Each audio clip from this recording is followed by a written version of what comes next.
Good morning. Welcome to Walking Boxing. Yes, sort of walking. I'm sitting out the back of my home again. It is pouring rain again. Can you believe it? After yesterday being warm and hot, about 28 degrees, today all night has been pouring rain. It is coming down pretty heavy at the moment, so here we are. So it's Walking Boxing. It is November the 3rd, 2025. So it is a Monday, by the way. But can you believe that?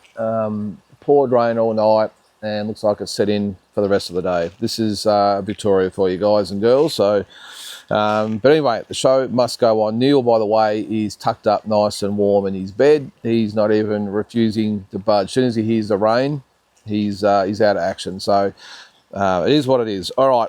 First of all, a big birthday today. It is the Eastern assassin Larry Holmes. He was born in 1949. He was actually born in Cuthbert, Georgia.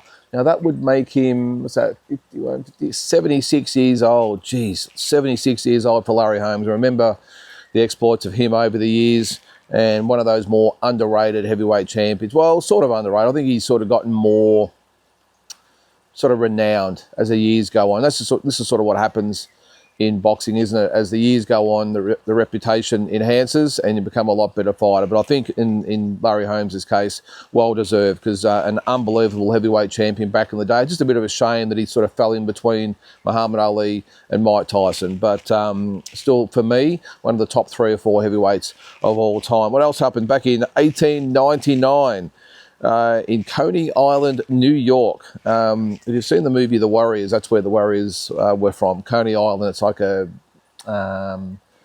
like rides and carnival stuff there. It's really good, actually, Coney Island. So that was the heavyweight championship. James J. Jeffries with a 25-round decision. Yes, 25 rounds over Sailor Tom Sharkey to retain the world heavyweight title. On to some other stuff. We've got, I went through this, there's a fair few, but I'm only going to go through the greatest hits. 1984, Billy Costello won a 12-round decision over Saul Mamby to retain the WBC 140-pound title. 1984, San Juan, Puerto Rico, Jose Luis Ramirez upset Edwin Rosario in Puerto Rico to win the world lightweight title. Also in 1984 in Kingston, New York. Remember this one as a kid, actually. Juan Kid Meza knocked out Jaime Garza in the first round. Now, Jaime Garza was a knockout machine, and Juan Kid Meza upset him with that beautiful left hook to the head. Look it up on YouTube, and knocked out Jaime Garza to win the world super bantamweight title, so 122. I'll get back to this one in a sec, so I want to cover it a little bit more in detail because it's a big fight for Aussies. 2007, Tucson, Arizona, won Manuel Marquez, won a 12-round decision over Rocky Juarez to retain the world lightweight title.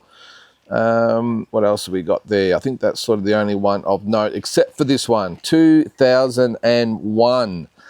We all remember this, I'm sure. It's one of those fights, I think, where you remember where you were, because it is the day that KOSTYA knocked out ZAB Judah to unify the world 140-pound championship. And as an Aussie, one of the more memorable fights in our boxing history. I mean, geez, it's littered with fights for Aussies that you can remember. I mean, the Jeff Vettig, Kazuma Nelson one springs to mind. The Jeff Hardy and Dennis Andrews fight comes on. These are probably more the overseas fights I'm talking about.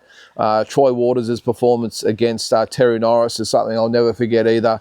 But this one, KOSTYA over ZAB Judah. And it's a little bit mixed for me because, as you know, I've never considered KOSTYA an Australian fighter. I love KOSTYA. I love what he did. I was a massive fan at the time, but I did and still consider him to be a Russian fighter who just based himself in Australia for his career and then went home. I'll stand by that, but it doesn't matter on the day, on this day in particular.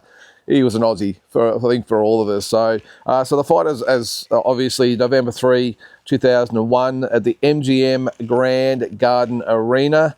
And I think the fight was supposed to be somewhere else and it got moved. where was it? Yeah, I did read something about it. It says here, the Mohegan Sun, wherever the hell that is. I don't know where that is. The Mohegan Sun.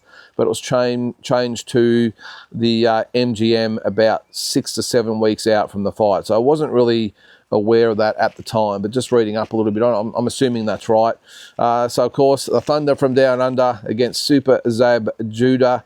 Of course, KOSTYA from, originally from Russia. ZAB Judah from Brooklyn, New York. The purses, interestingly, I thought they would have been maybe a little bit higher.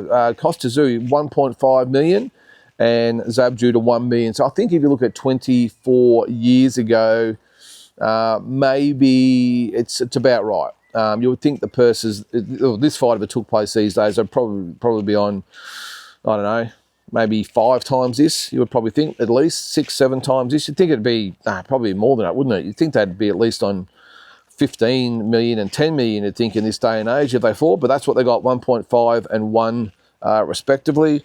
The records of both guys, 27-1 for KOSTYA, 22 knockouts, 27-0 for ZAB Judah with 21 knockouts. So almost an identical record, which is pretty crazy. KOSTYA, 32 years old. ZAB Judah, 24 years old. The weights, of course, 140. And KOSTYA had the WBA and WBC 140-pound title. And ZAB Judah had the IBF 140-pound title. So to the fight itself, I mean, I remember, and I think, I hope I haven't got my wires crossed, but was this the fight where KOSTYA came out to the song where the lady was singing, was it "I'm Gonna Knock You Out"? I just, if that is that, I only saw it on YouTube again the other day, but I couldn't remember whether it was for this fight or another fight. I'm assuming it was this fight.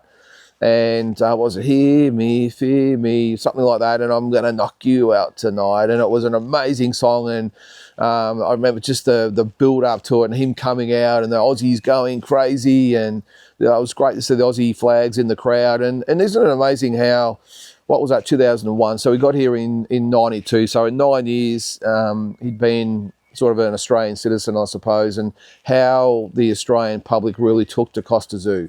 The amount of people that got over there. And I've talked to Glenn Jennings about this, and I'll talk a little bit more about him in a second, but about how electric it was in the arena and the build-up and the games they tried to play. But he said, more importantly, he said just the Aussie support in the crowd was just amazing. How many people made the trek over there to Las Vegas.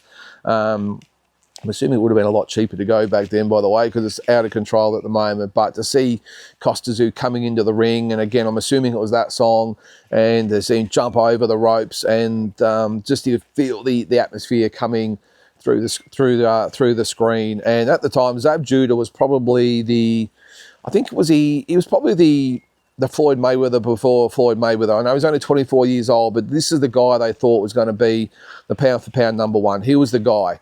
Floyd Mayweather was coming along. I'm not sure whether Floyd had actually won a world title by that stage. He probably had, but he was still only, 4 or 5 years into his career.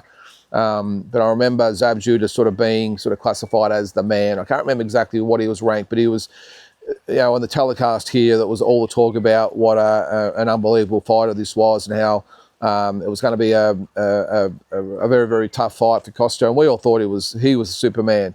But see him get in the ring, and then the fight itself, the first round was a little bit worrying because KOSTYA had all sorts of trouble with the movement of ZAB Judah. Did try and put the pressure on though, but I remember thinking, geez, if this is the way the fight's going to go for 12 rounds, this is going to be tough, because ZAB Judah, really good movement, good little pivots off. He was sort of peppering KOSTYA a little bit with his punches.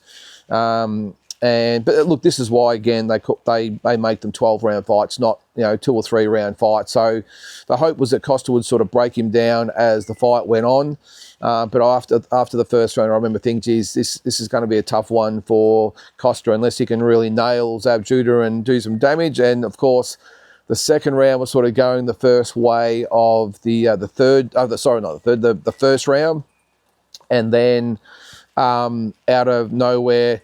It was, I'm just trying to think what he did. ZAB he sort of went to his left and then come back to his right, just as KOSTYA threw a right hand straight down the middle, and it nailed ZAB Judah right on the button, and down he went. And I must admit, I thought it was, I mean, it was a great punch, but I thought that, okay, he's dropped ZAB Judah. What a shot. He's going to win this round, 10-8, of course, and we're on the road to, maybe KOSTYA getting the win. But I didn't realise it hit him so hard that he pretty much scrambled his senses and he got up. And he got up way too quick, by the way. That was I think the mistake in the end. But he got up, and as we all sort of joke to this day, the old chicken legs, and he sort of wobbled, and his legs betrayed him, and he went down face first again. And I think it was Jay Nady, I think that was the referee's name. What was his? Just looking at the Nady. Was it Jay Nady? I think his name was. Where is it? Yeah, Jay Nady. Jay Nady was a referee. So he stopped the fight immediately, and then it was just pandemonium. Everyone rushed in the ring. I'm glad there wasn't any sort of fisticuffs or anything like that, because sometimes it can happen. There's a brawl in the ring and everyone gets pissed off, and the supporters and the cornermen all jump in and a time. But ZAB Judah tried to grab Jay Nady around the throat, and he actually put his fist up to his chin. And Jay Nady, to his credit, just didn't do anything. He just stood there and then remained professional as everyone was trying to pull ZAB Judah away. I think he had another crack at him a little bit later on. I think he might have even thrown a chair or a stool or something at Jay Nady. And all through this, KOSTYA as cool as a cucumber. Didn't do it. Of course, he was celebrating with his teammates. Not his teammates, well, his team and all his friends and family and all the rest of it that jumped in the ring. And didn't really react to it all. I mean, why would he? This is KOSTYA's moment. But the big question, of course, after the fight was the fight stopped too early?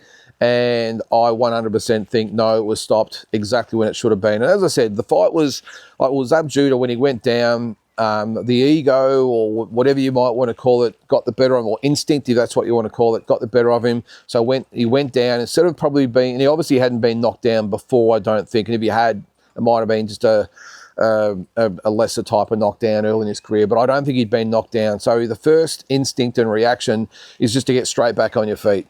So he's jumped up, and of course his legs and his body and his brain weren't ready for him to get up quite yet, and down he's gone again. So if he had been more experienced, then the obvious thing would have been was to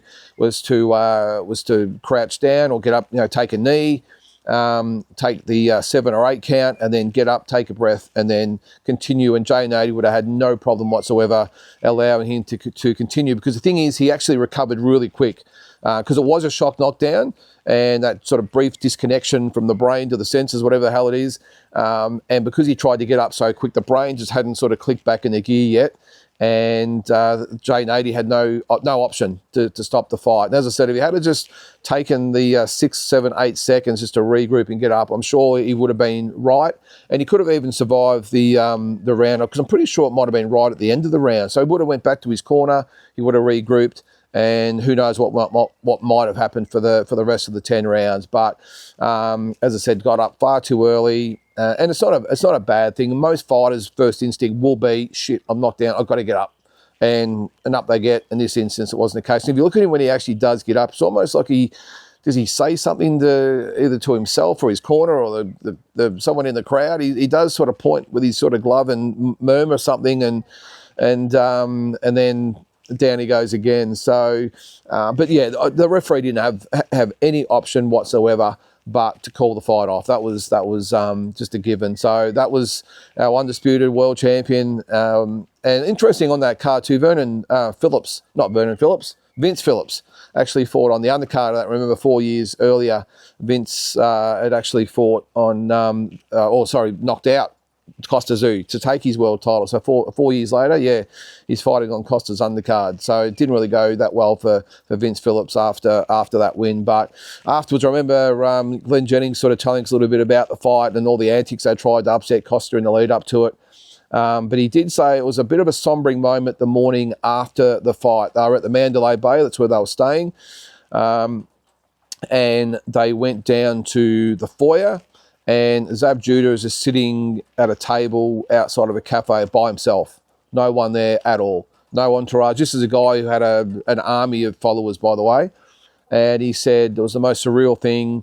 they were down. I think they might have been getting ready to go home or getting a coffee, whatever it might have been. And there's ZAB Judah sitting by himself at a table having a coffee. And he said it was a really nice moment between him and KOSTYA, because without all the, the people sort of yapping and getting in the way and all the rest of it, and looking for their little 5 minutes of fame, it was just the two of them. And he said they had a nice warm embrace. He said KOSTYA was very, and ZAB in return was very sort of warm to each other as far as their comments and respect, and they left, I won't say the best of friends, but on a very, very friendly terms. So I think that was really good to see. This is the sort of stuff you don't sort of see in these big fights. And deep down, most fighters are good people, but a lot of them are very ego-driven.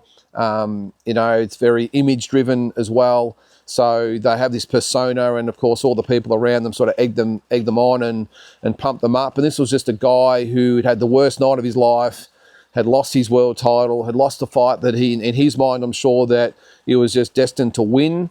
And he was probably still in a little bit of shock, and obviously needed time away from all the people around him, and just sitting there by himself having a coffee. And I think I remember Glenn saying he was really glad that they did meet when they did at the coffee shop, because there was such animosity between the two in the lead up to the fight that it was just a nice way to part ways and have that respect. Fighters always respect each other after they fight each other, make no mistake about that. But as a person, feelings can vary. But he did say that after that fight, that KOSTYA had a newfound respect for ZAB Judah, and probably still on friendly terms these days. I'm not sure whether they've seen much of each other since that fight, but that's a good news story, as good as you can get it.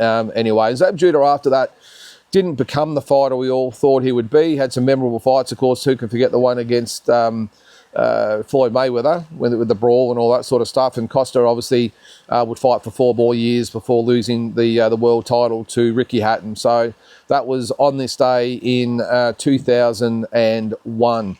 That's sort of going to be the majority of today's episode, guys. What else is going on? I did see actually that, I better give a shout out to Andrew Maloney, who had a win over the weekend. I forgot to mention that yesterday.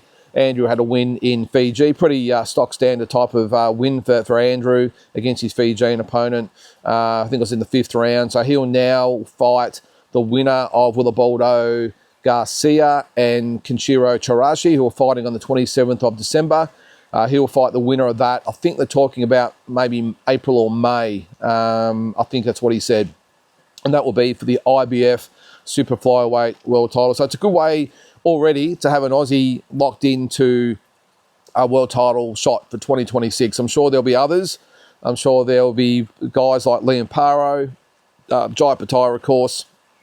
Who knows? Could there be a Connor Wallace involved? Although he's the Irishman, don't forget about that. Could we see TSZYU? I mean, could we see Nikita Tszyu? You just don't know. But Andrew Maloney, the first one locked into a world title shot for 2026. Who doesn't currently hold a world title, as Jai Pataya does. So good on Andrew. I think he saw it for what it was. It was just a tune-up fight, a comeback fight, a keep busy fight, whatever you might want to call it. Having to go all the way to Fiji to get it. But back in the winner's circle, I'm really glad for him, and I'm sure he'll give the winner of Garcia and Tarasho a very, very good fight. And the other one, just to finish on, I won't give it too much time because I spoke about it way too much yesterday, as a lot of you reminded me of. Jake Paul, looks like, could we have Anthony Joshua step in? I didn't even mention him the other day. Could Anthony Joshua step in? And the reason I'm saying this is because Eddie Hearn said in an interview in the last sort of day or two, when asked whether Anthony Joshua will fight by the end of 2025. And let's remember there's only, 8 weeks to go in 2025? And Eddie Hearn said yes.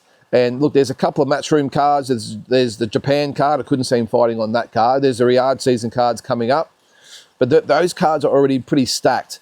So you would think that him just jumping on that. I know he's got no problem being an undercard fighter, but that far down the undercard, some of those cards have got 4 big fights on them. So you have to be way down the order. So I don't think it would be those. So does the Jake Paul fight or exhibition, whatever you might want to call it, will it actually take place? It won't be in 2 weeks' time. The November 14th date was the original date for the Tank Davis and Jake Paul exhibition, but they could push it back 4 or 5 weeks. So it could be maybe a week before Christmas. I'm just thinking the 13th of December, I think, is the last Riyadh season card. So could it be the week after that, the 20th? So say just under a week before Christmas.